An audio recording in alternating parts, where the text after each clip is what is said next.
Guys, good morning. This is your host, the Finest World, once again taking our second road training in this North Derby race. Yes! At ang ating Kalbayog Clacker ay may kapartner na, guys. May napili na siyang isang masugid at magandang dalaga.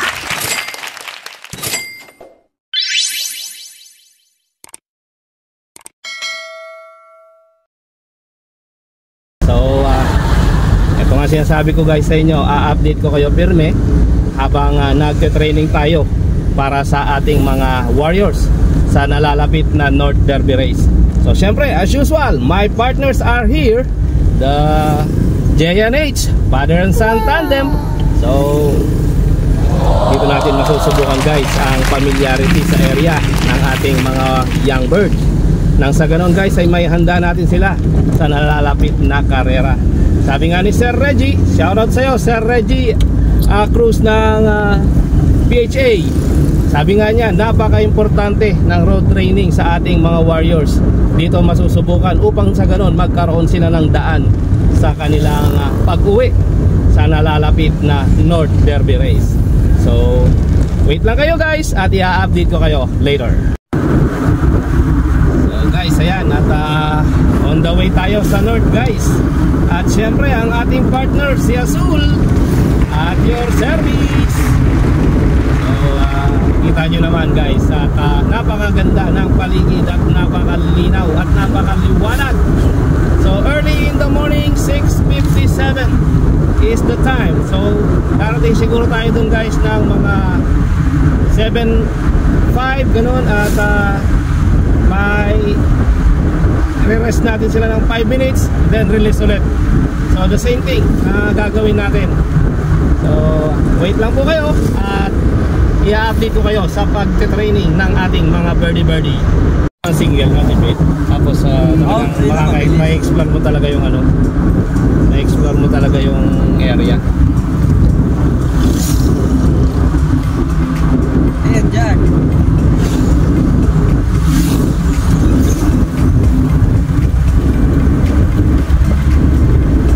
Ay, Andres dyan, oh. Ayan dyan.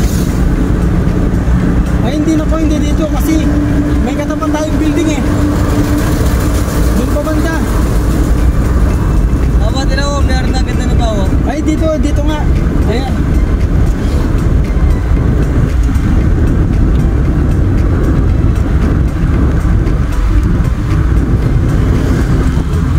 Mapapalaban na yung mga inakay ko rito. Pero mapapalaban na yung mga inakay ko rito. Pero yung ginawa nila maghapon na yun ay nakita na nila yung lugar. Ilan yung umuwi maghapon? Yung dalawa nung umuwi nga nung hapon na.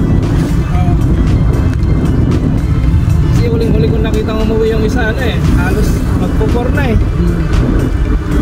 Pero yung isa di ko nakita kung nakauwi. Nakita ko nasa loob na eh. Ang nakita kong umuwi na huling-huling yung puti yung sing-sing.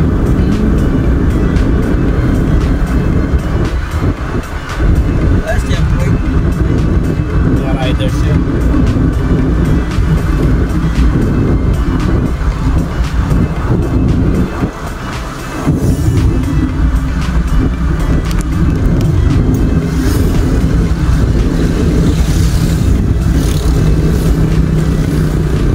Yung kapanood ko kagabi, Eris, newbie pa lang, nag-champion.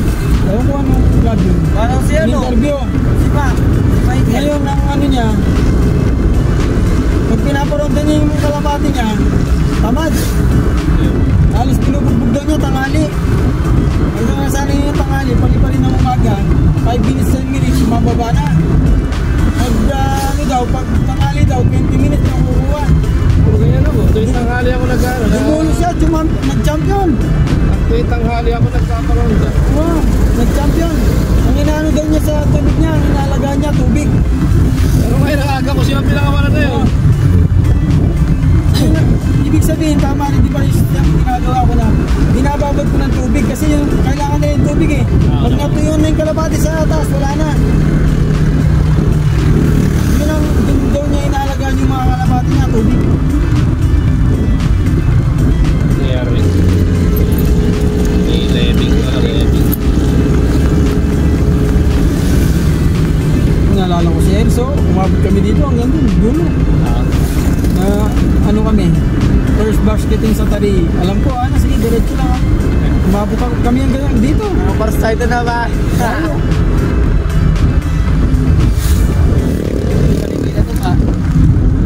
Doon pa tayo, diba? So this is Herona. Yun, dumiretso pa tayo dyan, Eris. Diretso pa kami dyan.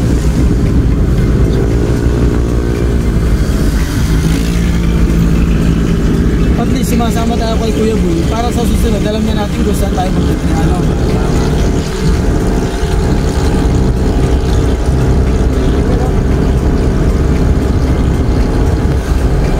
At saka isa pa, inaano ko rin ito sa sakyan. Inaano ko, ini-immune ko sa biyahe. Kahit na araw-araw ko na siyang gamit, gusto ko pa rin pakiramdaman kung naabot pa sa mga malayo ang biyahe.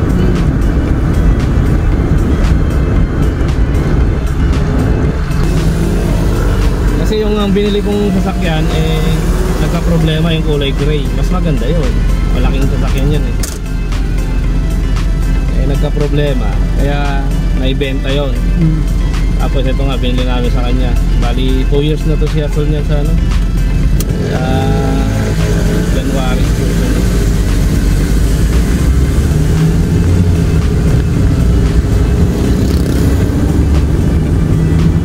Yung sasakyan dati kulay red din ako.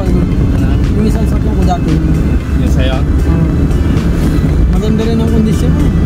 Pero nabenta ko pa yun kay Jojit, 118.5. May presyo pa kasi dati. 132 po asking, tinawaran niya. Maganda rin yung sasakyan dati kahit big body lang next. Laga bagong nilamos pa. Ang naging problema ko lang dun, hindi nawawala yung tagas. Palitan ko, kaya pala may sira pala yung bearing niya dun sa ano. Ang pinalitan niya, naayos na binenta. Nung nakabili si Jojo.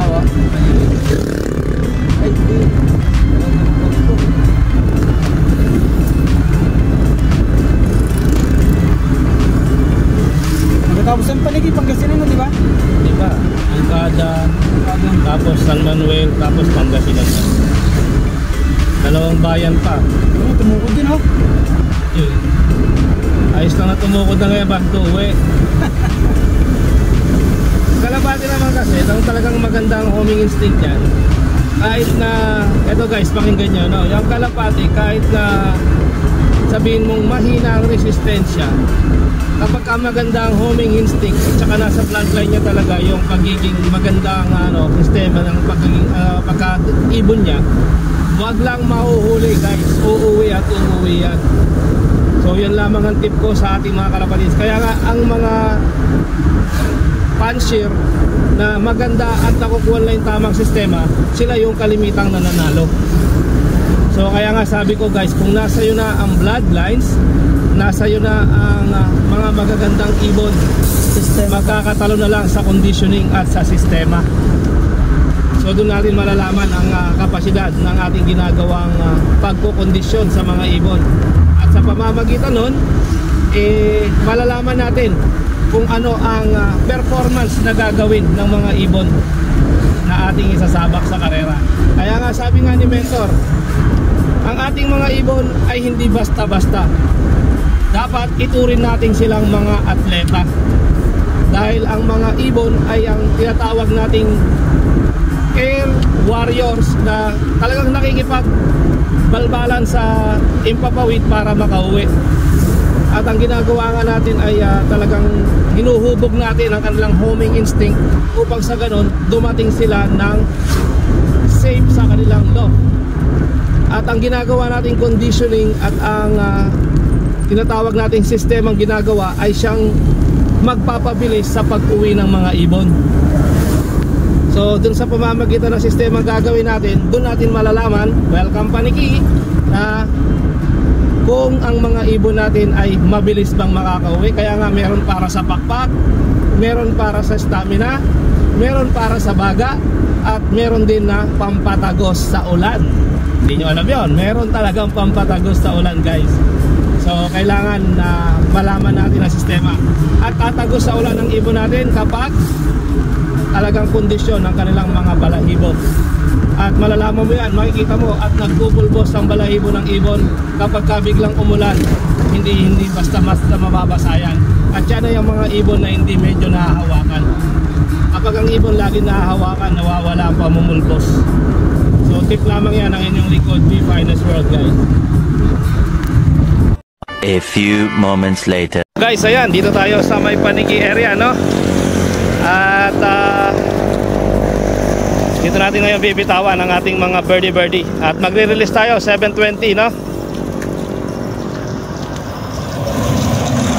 So ayan guys, ang ating mga ibon, no? At ang aking mga ibon, ayan, medyo mga batang-bata talaga. Apat dyan ay mga batang-bata. So eto ang mga iba.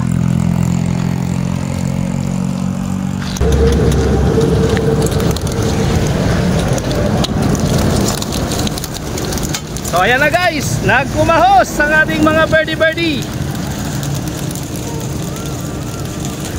Ayan. So ang dami na naman nila guys, oh.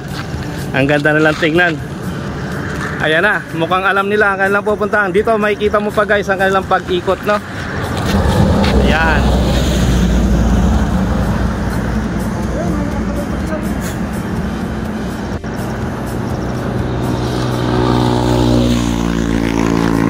Ayun guys, mukhang alam na nila ang kanilang pupuntahan kagayatong pagkakataon. Pag nasa ibabaw na sila, parang ang daming puti, ano? O dito. Yan, 43 pieces yan guys. At merong hindi na isama sa mga natin, kasamahan natin, no? So ayan na nga. At pumaimbulog na sila pa itaas. At unti-unti ay dumidiretso na sila. So pass out nga ang kanilang tumbok guys para makauwi. Mukhang simple ang ginagawa nilang pattern. Nagle-letter S lang sila, yan, no? Oo, napakaganda guys. So along the highway nga guys, yung binitawan namin dito sa may Paniki, no? Dito sa may Walter Mart, ayan.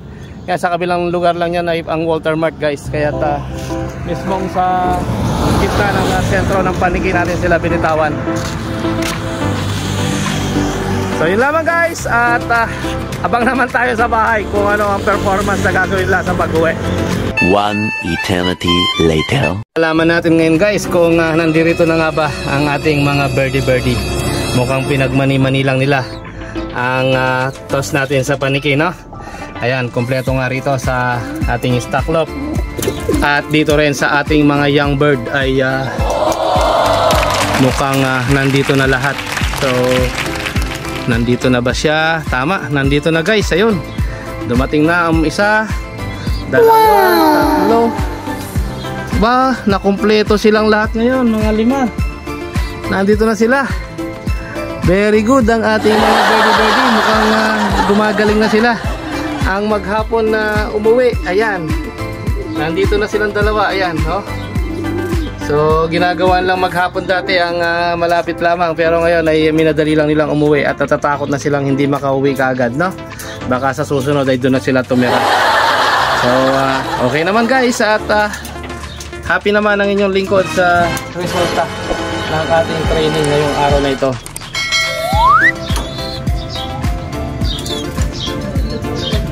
So yun lamang guys, at shoutout nga po pala sa ating mga masugid na manonood at ang ating mga kalapatids out there na walang sawang sumusuporta sa ating mga uploads na mga videos. So eto na nga pala ang ating mga youngers na mga anak ng Edwin Muli at ni Old Lion Red. So pinagsama ko na sila sa kulungan guys dahil sinusubukan na natin silang tumukang mag-isa dahil nakikita ko nakikipagagawa na sila. So binigyan ko na nga sila ng sarili nilang patukaan nang sa ganoon ay makita natin kung kaya na ba nilang makipagsabayan in the future para mailagay na natin sila sa ating Flyers Loft. So yun lamang guys ang inyong lingkod, The Finest World. Always choose to be happy and be courteous to others, and let the Lord God Almighty be the center of our lives. Bye for now and God bless. Ayan, nagaganda na nga ang ating mga red tandem, ang kambal at ang ating mga Edwin Muli. Ayan, cross sa ating Tacloban siblings. So nawa ay kung anong ganda ninyo ay ganun din ang ganda ng inyong ipe-perform sa ating susunod na mga pagte-training sa karera. So God bless po sa lahat. Ang ating Kalbayog siblings ay namaris na nga sa ating pinaparis sa kanya ang anak ni Old Line Red na cross ng Edwin Muli. Ayan, pares na silang dalawa guys at nakita ko na silang naglalabing-labing. So good news ito para sa ating mga manonood at naghihintay para sa ating Kalbayog siblings na Kalbayog Clocker. Ayan, pares na silang dalawa at nakita ko na silang naglabing-labing guys. So nawa ay naging maganda ang tandem ng dalawang ito in the future at mag-produce sila ng magandang mga linyada. So nawa ay kung anong ginawa ng kapatid niya na Kalbayog Clocker, ganun din ang gawin ng mga magiging anak nila in the future. So abang-abang lang tayo guys.